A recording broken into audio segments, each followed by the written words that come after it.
Una de las primeras indicaciones recientes del interés y el estudio del gobierno estadounidense sobre fenómenos anómalos se produjo en los artículos del New York Times y la página de noticias Político en aquel 2017, que hablaban sobre el programa OVNI del Pentágono, llamado por sus siglas AATIP, que quiere decir en español Programa Avanzado de Identificación de Amenazas Aeroespaciales. Amigos, el artículo mencionaba al ex subdirector adjunto de inteligencia del Pentágono, Chris Mellon, como un firme defensor de la divulgación de la información sobre ovnis. Poco después de la publicación del artículo de la revista Times, algunas diapositivas de la presentación de Chris Mellon incluía la diapositiva 9, preparada para una presentación clasificada ante el Congreso sobre el programa ATIP que se filtraron en Internet.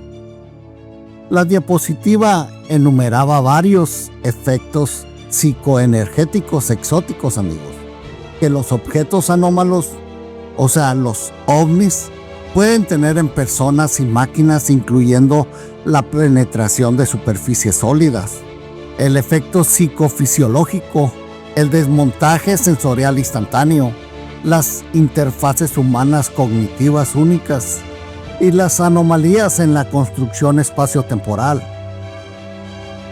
Amigos, para muchos investigadores esta diapositiva reveló lo que se había sospechado durante mucho tiempo sobre la preocupación de los funcionarios del Departamento de Defensa por las incursiones en el espacio aéreo de los estadounidenses de fenómenos anómalos con sus consiguientes efectos biológicos y físicos extraños. Miren, amigos, esta diapositiva 9 también mencionaba que el Departamento de Defensa poseía propiedades donde tales fenómenos se podían estudiar. O sea que la diapositiva de Chris Mellon se refería, amigos, al rancho Skinwalker, entre otras propiedades, claro. El físico Con Kelleher y el periodista George Knapp también mencionaron lugares como Dulce, Nuevo México, un área en el lado este de las montañas Cascade, en el estado de Washington, o sea, el pueblo de Yakima, amigos, y un rancho en el condado de Elbert, Colorado. Muy probablemente se estaba refiriendo al rancho Rocky Mountain, antes conocido como Clearview, que se venía investigando desde la década de 1970. Ahora, la pregunta aquí es cómo la principal agencia de inteligencia del Pentágono llegó a estudiar críptidos, orbes, entidades no humanas y ovnis en un lugar tan remoto en el noroeste de Utah. ¿Cómo podría una agencia de defensa militar siquiera tener interés o jurisdicción para investigar un rancho remoto dentro de los Estados Unidos en busca, amigos, escuchen, en busca de actividad paranormal? Bueno, amigos, la respuesta después la tuvimos con el oficial John Ramírez, un veterano de la CIA con 25 años de experiencia, que dijo en una entrevista para John Greenwald del portal de Black Vault que hay una oficina dentro de la misma DIA que investiga y monitorea lo que se llama MASINT, M-A-S-I-N-T, conocida también como inteligencia de medición y firmas.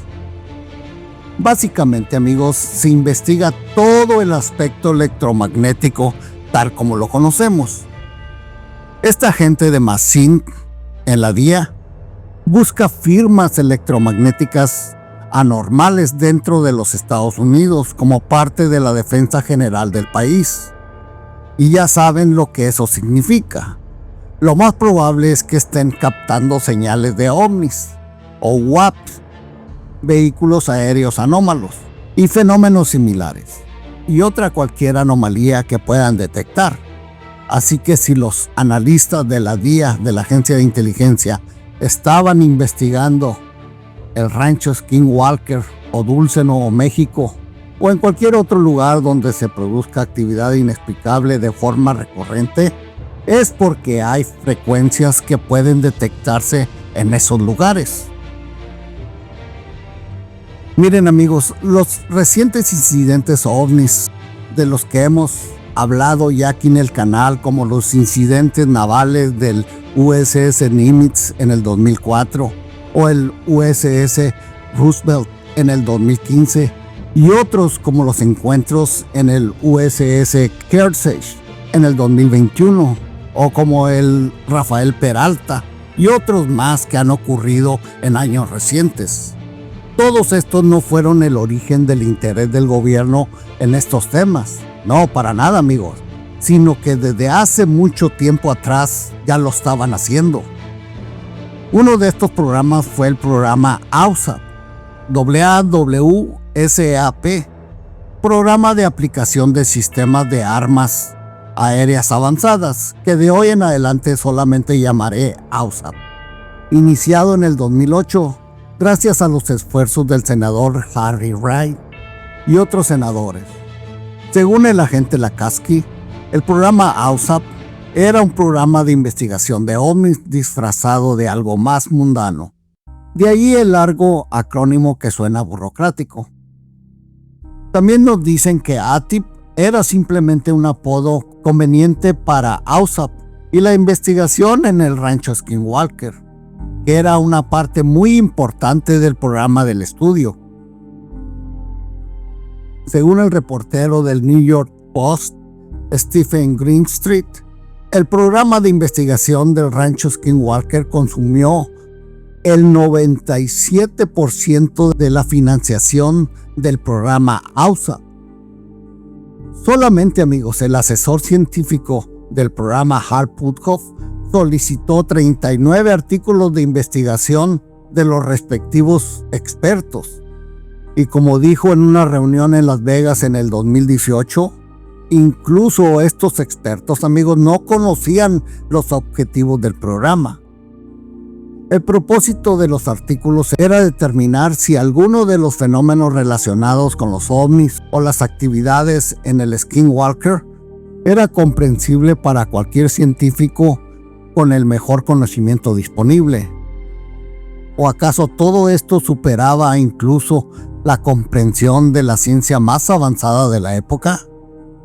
El físico Hal Puthoff y su equipo concluyeron que ninguna de las actividades ovni o del rancho Skinwalker que estaban estudiando, incluidos los incidentes del Nimitz del 2004, podía encajar fácilmente dentro de los límites del conocimiento científico existente.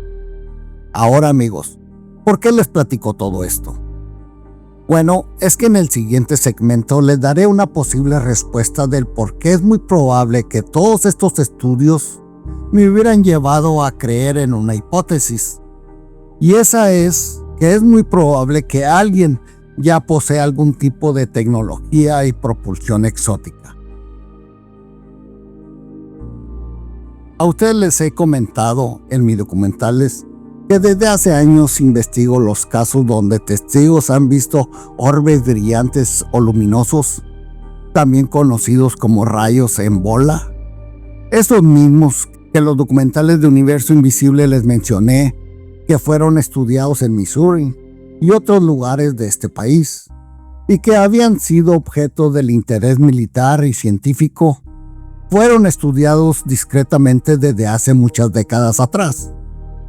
Muchos relatan que estos orbes no son solo luz, sino algo más físico-psíquico, una especie de física anómala que Jacques Vallée describiría como una intersección entre lo físico y lo psíquico. Algunos investigadores, en los cuales yo me incluyo, hemos encontrado relación entre estos orbes o rayos en bola, los ovnis, las criaturas críptidas y las entidades no humanas, como fenómenos donde la materia y lo consciente parecen fusionarse.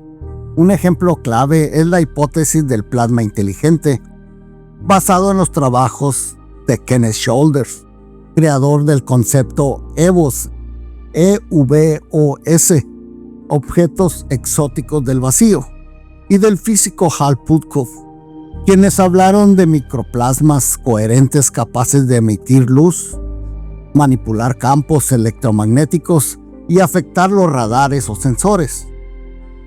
Amigos, testimonios de investigadores de campo como Moorhead y Stan Gordon y otros investigadores de la criatura conocida como Bigfoot describen esferas luminosas que acompañan a estas criaturas, o incluso parecen surgir de ellas, como si fueran capaces de coherenciar energía del entorno, que se pueden proyectar como defensa, camuflaje o comunicación.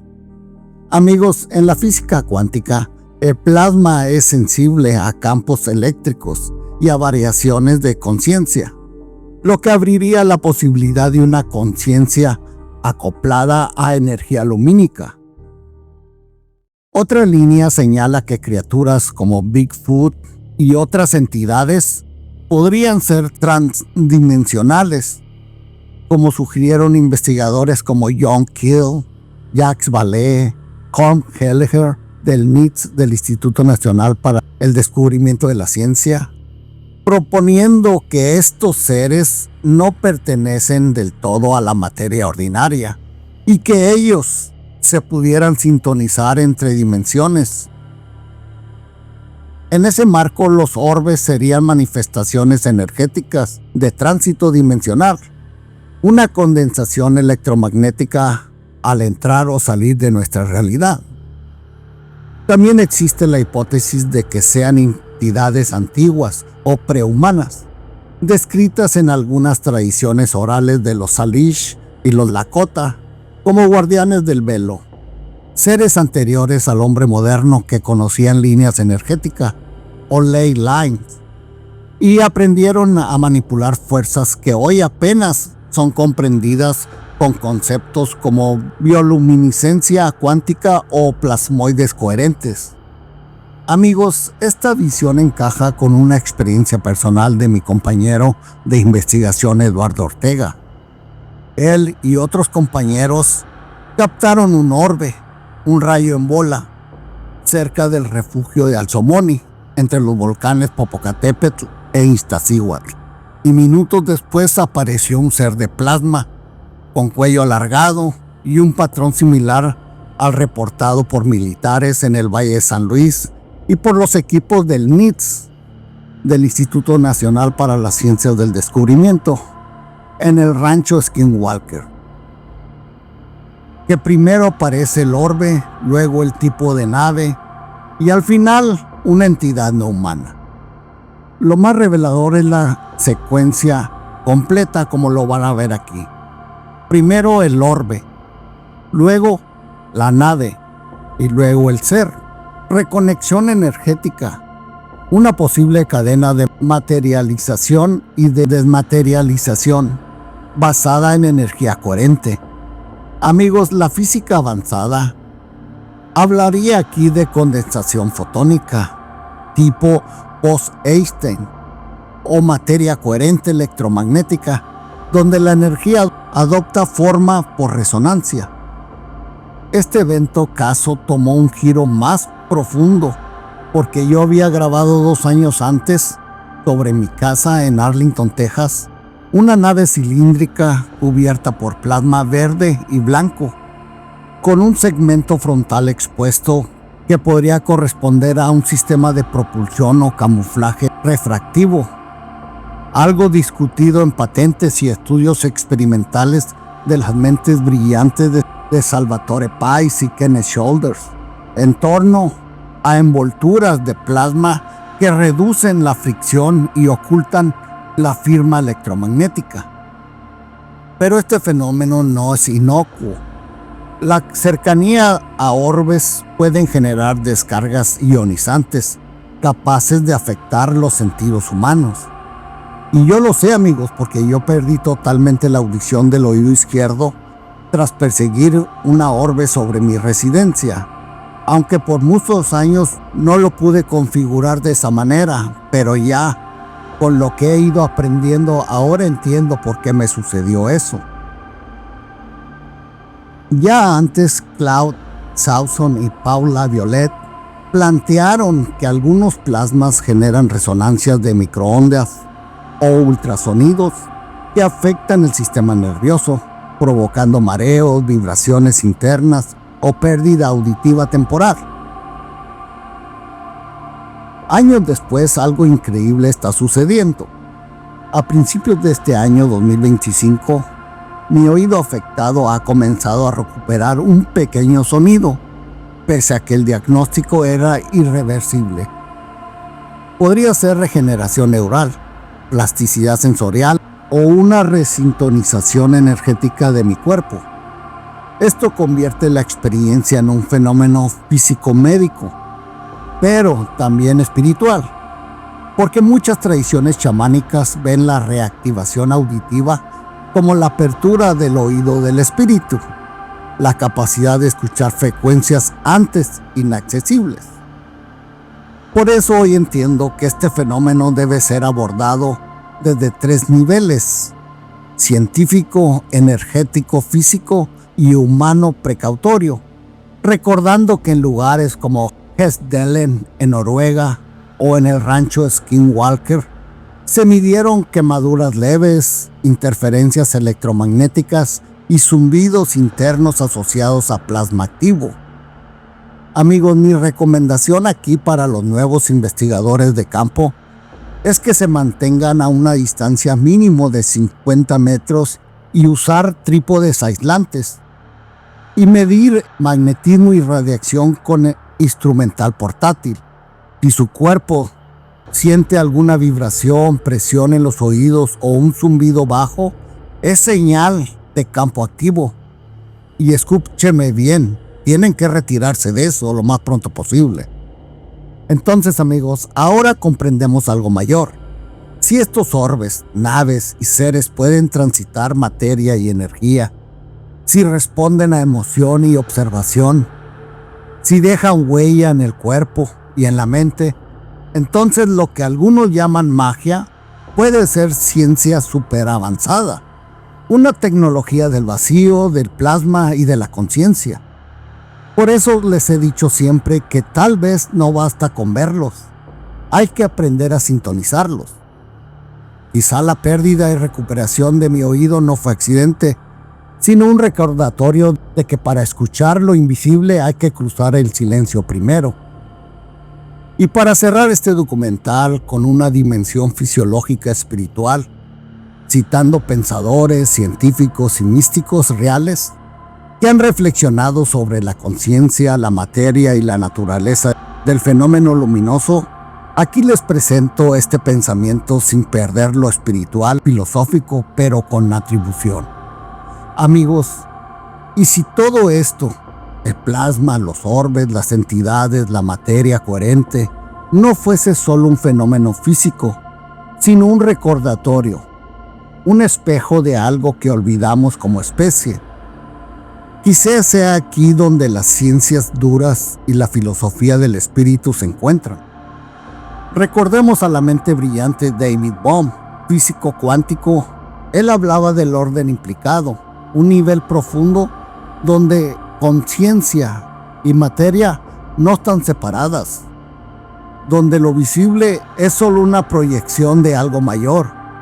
En el documental anterior hablamos también de otra mente brillante, Wolfgang Schmidt, que desde una visión metafísica cristiana perenne propuso que la realidad tiene niveles ontológicos y que los fenómenos anómalos podrían surgir de mundos superiores en interacción con el nuestro. Isaac Bentov, ingeniero y místico, decía que la conciencia es el tejido mismo del universo y que seres o energías podían manifestarse cuando mente, ambiente y vibración alcanzan cierta coherencia. Henri Bergson, filósofo francés, sugería que la percepción humana no muestra el mundo completo, sino solo la franja necesaria para sobrevivir, dejando fuera campos enteros de existencia. ¿Acaso los orbes, estas entidades, los ovnis y otras criaturas habitan este rango oculto, amigos? Incluso tradiciones antiguas, coinciden sin conocerse entre sí. Para los Taos Pueblo, las luces eran mensajeros entre dimensiones del sueño. Para los Hopi, eran guardianes de los ciclos del tiempo. Para los nahuas antiguos, el tonali, la chispa luminosa que acompaña al hombre, podía desprenderse del cuerpo para guiar, aprendiendo en otros planos. Los mazatecos creían que la luz no solo ilumina, enseña. ¿Será que estas inteligencias no son visitantes sino maestros silenciosos, esperando que el ser humano recuerde cómo verlos? Si juntamos las piezas de Shoulders, Puthoff, Ballet, Bohm, Bentov, Smith, Bergson, Keel, Kelleher, Swanson, La Violette, los Lakota, los Salish, los Hopi, los mazatecos, los nahuas, no obtendremos una sola respuesta, sino un puente, un mapa hacia algo que está más allá del ojo humano, pero no más allá del alcance. Como si el universo fuese una conversación continua entre energía y conciencia. Quizá estas manifestaciones no buscan asustarnos, sino invitarnos a observar, a expandirnos, a participar en un diálogo que comenzó antes que nuestra historia. Y entonces la gran pregunta ya no es qué son estos orbes, o estas entidades, o los ovnis, sino qué somos nosotros en su presencia. Si la luz es inteligencia, si la materia puede sentir, si el plasma responde a pensamientos, entonces el cosmos no está vacío, está vivo, amigos. Y los fenómenos que perseguimos no son anomalías, son encuentros. Encuentros con aquello que aún no comprendemos, pero que quizá muy dentro de nosotros, siempre lo hemos sabido. Solo hace falta recordarlo. Soy tu amigo, el investigador Antonio Cisneros de la Fuente, recordándote siempre que el futuro es nuestro y que lo paranormal es lo normal, solo que el ser humano todavía no lo sabe. Hasta muy pronto. Los quiero.